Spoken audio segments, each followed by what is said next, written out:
Hi అండి. ఈరోజు మనం శని త్రయోదశి నాడు చేయవలసిన పరిహారాలను గురించి తెలుసుకుందాం. శనిదేవుడు కర్మఫలదాత. మనం చేసిన కర్మల ప్రకారమే శని ఫలితాలు ఇస్తారు. ఏలినాటి శని, అర్ధాష్టమ శని, అష్టమ శని, కంటక శని సమయంలో అనేక కష్టాలు, ఆలస్యం, మనశ్శాంతి లేకపోవటం, ఆరోగ్య సమస్యలు ఎదురవుతుంటాయి. శని త్రయోదశి నాడు ఈ పరిహారాలు చేస్తే శని దోష ప్రభావం తగ్గుతుంది. ముందుగా ఉదయమే బ్రహ్మముహూర్తంలో లేచి తలస్నానం చేయాలి. నలుపు లేదా ముదురు నీలం రంగు వస్త్రాలు ధరిస్తే చాలా మంచిది. ఇంట్లో శివలింగం ముందు దీపం వెలిగించాలి. దీపానికి నువ్వుల నూనె వాడితే చాలా శుభ ఫలితం. ఈరోజు ముఖ్యంగా చేయాల్సిన మొదటి పరిహారం శివాభిషేకం. శనిదేవుడు శివునికి అత్యంత ప్రియుడు. అందుకే శివలింగానికి నీరు, పాలు లేదా నువ్వుల నూనెతో అభిషేకం చేయగలిగితే అష్టమ శని బాధలు తగ్గుతాయి. అభిషేకం చేసేటప్పుడు ఓం నమఃశివాయ మంత్రాన్ని 108 సార్లు జపించాలి. మరో ముఖ్యమైన పరిహారం శని భగవానునికి అభిషేకం చేయటం. ఈరోజు శని భగవానునికి అభిషేకం చేయాలి.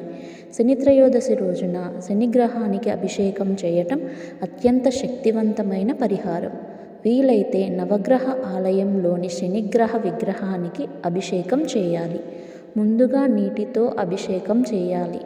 తర్వాత పాలు పోయాలి. చివరిగా తప్పకుండా నువ్వుల నూనెతో అభిషేకం చేయాలి. అభిషేకం చేసే సమయంలో ఓం శం శనేశ్వరాయ నమః అనే మంత్రాన్ని కనీసం 108 సార్లు జపించాలి. ఈ అభిషేక పరిహారం వల్ల శనిగ్రహ దోషం, ఆలస్యాలు, అడ్డంకులు, భయాలు నెమ్మదిగా తొలగిపోతాయి. రెండవ ముఖ్యమైన పరిహారం శని మంత్ర జపం. ఓం శం శనేశ్వరాయ నమః ఈ మంత్రాన్ని కనీసం 108 సార్లు జపించాలి. ఏలిన నాటి శని ఉన్నవారికి ఈ మంత్రం చాలా శక్తివంతమైనది. మూడవ పరిహారం నువ్వుల నూనెతో దీపారాధన. సాయంత్రం శనిహోర సమయంలో నువ్వుల నూనెతో దీపం వెలిగించాలి. శనిదేవుణ్ణి ధ్యానించాలి. దీపం ముందు నిశ్శబ్దంగా కూర్చొని మీ బాధలను మనస్సులో చెప్పుకుంటే శని కరుణ చూపిస్తాడు. నాలుగవ పరిహారం దానం. ఈరోజు నలుపు రంగు వస్తువులు దానం చేయటం చాలా మంచిది. నువ్వులు, నల్ల దుస్తులు, ఇనుప వస్తువులు, నల్ల శనగలు లేదా నువ్వుల నూనె దానం చేయవచ్చు. దానం చేసేటప్పుడు అహంకారం లేకుండా చేయాలి. ఐదవ పరిహారం కాకికి ఆహారం పెట్టడం.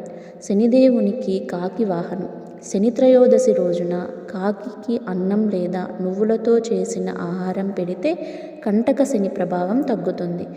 ఆరవ పరిహారం పెద్దవారికి సేవ. శనిదేవుడు సేవకు ప్రతీక. తల్లిదండ్రులు, వృద్ధులు, అవసరమైన వారికి సహాయం చేయటం ద్వారా శని అనుగ్రహం పొందవచ్చు. ఈ రోజున కోపం, అబద్ధం, ఇతరులను బాధ పెట్టడం లాంటి పనులు చేయకూడదు.